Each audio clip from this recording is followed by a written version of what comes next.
ಶಿಡ್ಲಘಟ್ಟ ವಿಧಾನಸಭಾ ಕ್ಷೇತ್ರ ವ್ಯಾಪ್ತಿಯ ತಲಕಾಯಲಬೆಟ್ಟ ಶ್ರೀ ಭೂನೀಳ ಸಮೇತ ಲಕ್ಷ್ಮೀ ವೆಂಕಟರಮಣ ಸ್ವಾಮಿ ಬ್ರಹ್ಮರಥೋತ್ಸವ ಹಾಗೂ ಭಾರೀ ದನಗಳ ಜಾತ್ರೆಯ ಪ್ರಯುಕ್ತ ಕಾಂಗ್ರೆಸ್ ಮುಖಂಡ ಪುಟ್ಟು ಆಂಜಿನಪ್ಪನವರು ಜಾತ್ರೆಗೆ ಹೋಗಿ ಬರುವ ಭಕ್ತಾದಿಗಳ ಅನುಕೂಲಕ್ಕಾಗಿ ರಥೋತ್ಸವದ ಒಂದು ದಿನ ಉಚಿತವಾಗಿ 20ಕ್ಕೂ ಹೆಚ್ಚು ಆಟೋಗಳ ಸೇವೆಯನ್ನು ಮಾಡಿದ್ದಾರೆ. ಭಕ್ತಾದಿಗಳು ಉಚಿತವಾಗಿ ಪ್ರಯಾಣಿಸಬೇಕೆಂದು ಸ್ಥಳೀಯ ಮುಖಂಡರು ಕೋರಿದರು.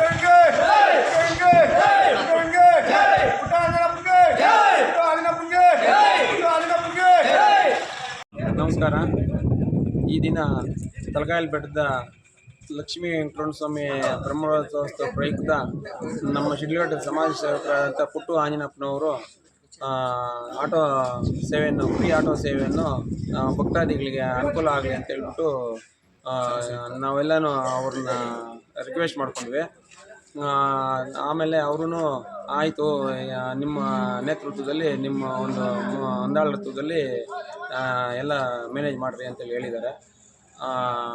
ಹಂಗಾಗಿ ಭಕ್ತಾದಿಗಳಿಗೆ ಅನುಕೂಲ ಆಗಲಿ ಅಂತ ಹೇಳ್ಬಿಟ್ಟು ಈ ದಿನ 1/2/2026 ಈ ದಿನ ಪೂರ್ತಿ ಆಟೋ ಸೇವೆಯನ್ನು ಎಲ್ಲ ಭಕ್ತಾದಿಗಳಿಗೆ ಎಲ್ಲ ಭಕ್ತಾದಿಗಳಿಗೆ ಉಚಿತವಾಗಿ ಹೋಗೋದು ಮತ್ತು ಬರೋದು ಎಲ್ಲ ಆಟೋ ಸೇವೆಯನ್ನು ಸದುಪಯೋಗಪಡಿಸ್ಕೊಳ್ಳಿ ಅಂತ ಹೇಳ್ಬಿಟ್ಟು ಈ ದಿನ ವಿನಂತಿಸ್ಕೊಳ್ತಾ ಇದ್ವಿ. ಎಲ್ಲ ಅನುಕೂಲ ಆಗಲಿ ಅಂತೇಳಿ ಪುಟ್ಟು ಆಂಜಿನಪ್ಪನವ್ರಿಗೆ ಒಳ್ಳೆಯದಾಗಲಿ ಅಂತೇಳಿ ನಾವು ಶುಭ ಕೋರ್ತೀವಿ. ಎಷ್ಟು ಆಟೋಗಳು ಹಾಕಿದೆ